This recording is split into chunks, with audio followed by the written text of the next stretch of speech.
How to fix ChatGPT access denied. Hi guys, welcome back to the channel. In this video I'm going to show you how you can do it easily. So the steps are very simple and easy, so you have to follow me along the video. So now let's get started.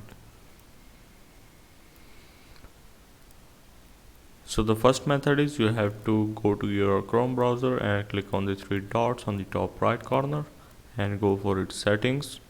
Once you are in settings, you have to go for this privacy and security. Once you are here, click on cookies and other side. So once you are here, you have to scroll down to this see all site data and permission and search for OpenAI.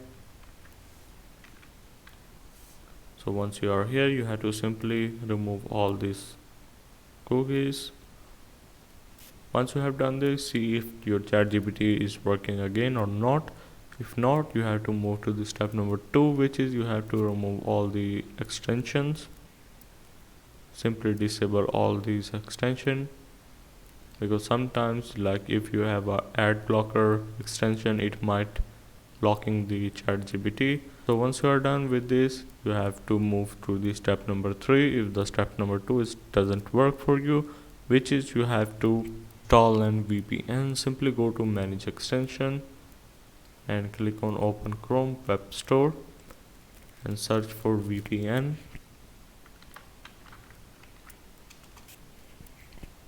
And install any of these VPN and see if this work for you or not. So I hope this video will help you out. This is how to fix ChatGPT access denied.